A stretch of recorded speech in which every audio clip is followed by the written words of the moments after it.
Hi guys, எல்லாருக்கும் வணக்கம் guys. எதை பற்றி பார்க்க போகிறேன்னா, நம்ம கேஎல் ராகுல போன மேட்ச் ரொம்ப அசிங்கப்படுத்திட்டாங்க எல்எஸ்ஜி அணியோட ஓனர். ஆமாங்க, நேற்று மேட்ச் பார்த்தீங்கன்னா தெரிஞ்சிருக்கோம். நம்ம எல்எஸ்ஜி அணி படுதோல்வி அடைஞ்சாங்க, எல்லாம் சரிதான். ஆனால் அவர் அசிங்கப்படுத்திட்டாங்க. அது என்ன ஏதுன்னு வீடியோவில் டீட்டெயில்டாக பார்க்கலாம். அதுக்கப்புறம் நம்ம தலை தோனியோட லாஸ்ட் சீசன் எப்போ விளையாட போகிறாரு, எந்த மேட்ச் விளையாட போகிறாரு சொல்லிட்டு இந்த வீடியோவில் டீட்டெயில்டாக பார்க்கலாம்.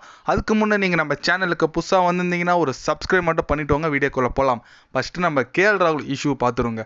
என்னன்னு பார்த்தீங்கன்னா, லாஸ்ட் மேட்ச் நம்ம கேஎல் ராகுல் படும் தோல்வி அடைஞ்சிச்சின்னு சொல்லலாம் அவங்க டீமு.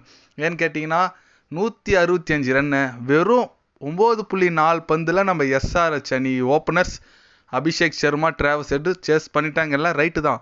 மேட்ச் முடிஞ்சு போஸ்ட் மேட்ச் ப்ரெசன்டேஷன் முடிச்சு உடனே வெளியே வந்தோடனே நம்ம எல்எஸ்ஜி அணி ஓனர் அவரை வழி மறைச்சி நின்று இந்த மாதிரி அந்த மாதிரின்னு சொல்லிட்டு ரொம்ப அவதூறாக பேசியிருக்காருங்க. அது ரொம்ப கோவம் அடைஞ்சிருக்காரு கேஎல் ராகுல். ஏன்னு கேட்டிங்கன்னா, அவர் ஃபேஸ் ரியாக்ஷன் பார்த்தாலே தெரியும்.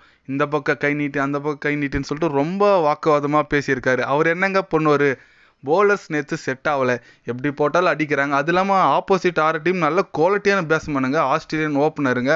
அதனால் நல்ல ஒரு பேட்ஸ்மேன் கிட்ட தான் அடி வாங்கியிருக்காங்க. எல்லாம் ஓகே தான். இருந்தாலும் என்ன பண்ணுறது, மேட்ச் இது கிரிக்கெட் முடிஞ்சு போச்சு. ஆனால் அவரை இந்த மாதிரி பேசியிருக்குது ரசிகர்கள் ரொம்ப எதிர்ப்பு தெரிவிச்சுட்டு வந்துட்டுருக்காங்க. நிறைய பேர் கேஎல் ராகுல் மும்பைக்கு வந்துருங்க, நம்ம சென்னை சூப்பர் கிங்ஸ் அணிக்கு வந்துருங்க அப்படின்னு சொல்லிட்டு நிறைய பேர் அவங்கவுங்க கருத்தை தெரிவிச்சுட்டு வந்திருக்காங்க, ட்வீட் போட்டுட்டு இருக்காங்க. அது மட்டும் இல்லாமல் ஆர்சிபி அணி தான் மெயினாக குறி வச்சுருக்காங்க. அடுத்த வருஷம் மெகா ஆக்ஷன் வேறு, கண்டிப்பாக ஆர்சிபி அணி போகிறதுக்கு நிறைய சான்சஸ் இருக்குங்க. நம்ம தலை தோனியோட லாஸ்ட் மேட்ச் எங்கே நடக்க போதுன்னு நம்ம பார்க்கலாங்க. ஏன்னு கேட்டிங்கன்னா, சென்னை அணி இன்னும் 3-2 ஜெயிச்சா பிளே ஆஃப்ஸுக்கு குவாலிஃபைட் ஆகிடுவாங்க. சப்போஸ் 3 மேட்ச் 3மே தோத்துச்சுன்னா சென்னை அணி தோனியோட லாஸ்ட் மேட்ச்சு சின்னசாமி ஸ்டேடியம் தாங்க ஆர்சிபி எதிராக லாஸ்ட் மேட்ச் விளையாடுறாங்க. சப்போஸ் குவாலிஃபையர் ஆனால் கூட நம்ம எலிமெண்ட்ரியில் சென்னையில் கிரவுண்டில் ஆடுறாங்க நம்ம சிஎஸ்கே அணி. எலிமெண்ட்ரி மேட்ச்சு, குவாலிஃபையர் மேட்ச்சு, அப்புறம் ஃபைனல் அதில் தான் ஆடுறாங்க சிஎஸ்கே அணி. அதனால் சென்னை அணி இந்த பிளே ஆஃப்ஸுக்கு முன்னேறலைன்னா சின்னசாமி ஸ்டேடியமோட தலை தோனி லாஸ்ட் மேட்ச்சு. அப்படி குவாலிஃபையர் ஆகிட்டு ஃபைனலில் போனாலும் சின்னசாமி ஸ்டேடியம் தான் ஃபைனல் நடக்க போகுது. அதனால் அங்கேயும் லாஸ்ட் மேட்ச் இருக்கலாம். தலை தோனி விளையாடுற சீசன் சந்தேகம் தான். ஏன்னு கேட்டிங்கன்னா, அவரும் ஒரு மனுஷன் தாங்க. அவரும் ஒரு கிரிக்கெட் பிளேயர் தான். ஏஜ் ஆகுது, 42 ஏஜ் ஆயிடுச்சு. அவரோட ஃபிட்னஸ் இன்னும் அந்த அளவுக்கு இல்லை. ஏன்னா இந்த வயசில் விளையாடுறதே பெரிய விஷயம். ஆனால் இந்த வயசில் சூப்பராக விளையாடுறாரு. அதுதான் தலையோட ஸ்பெஷல். அதனால் தலை தோனி இதுக்கு மேலே கண்டினியூ பண்ணுவாரான்னு கேட்டால் அடுத்த வருஷம் டவுட்டு தாங்க.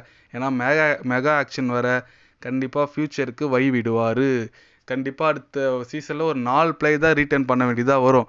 சப்போஸ் நம்ம தலையே ரீட்டைன் பண்ணால் கூட அவர் 1 வருஷம் 2 வருஷம் தான் விளையாடுறதுக்கு சான்ஸ் இருக்குது. அதனால் கண்டிப்பாக அவரே விலகிப்பார் மெகா ஆக்ஷன்லேருந்து. அதனால் கண்டிப்பாக தலைக்கு ரீப்ளேஸ்மெண்ட் யாரும் சென்னை அணியில் இருக்க முடியாது. ஆனால் அவருக்கு ஏஜ் ஆகுதுங்க, என்ன பண்ணுறது, அவராலையும் முடியல. அடுத்த சீசன் கண்டிப்பாக அவர் ஒரு மேண்டராக சென்னை அணி வரத்துக்கு நிறைய சான்சஸ் இருக்குது. தலை தோனி இந்த சீசன் நல்லா முடிக்கணும். அவர் கப்பு கையில் போகிற சீசன் கப்பு கொடுத்து அனுப்பிச்சா சென்னை ரசிகர்களுக்கு எல்லாருக்கும் கண்டிப்பாக மகிழ்ச்சி அளிக்கும். எத்தனை பேர்லாம் தலை தோனி போகிறத பற்றி வருத்தமாக இருக்குதுன்னு நினைக்கிறீங்கன்னு சொல்லிட்டு ஒரு கமெண்ட் பண்ணிட்டு போங்க. சென்னை அணி இந்த வருஷம் கப்பு அடிக்குமா அடிக்காதா அதை பற்றி என்ன நினைக்கிறீங்கன்னு சொல்லிட்டு கமெண்ட் பண்ணிட்டு போங்க. இது போன்ற ஸ்போர்ட்ஸ் நியூஸை தெரிஞ்சுக்கணுன்னா சேனலை சப்ஸ்கிரைப் லைக் பண்ணிக்கோங்க. கண்டிப்பாக ஐபிஎல் பற்றி அப்டேட் சேனலில் டெய்லி வரும். மறக்காமல் சப்ஸ்கிரைப் மட்டும் கொஞ்சம் பண்ணி வச்சுக்கோங்க. நன்றி, வணக்கம்.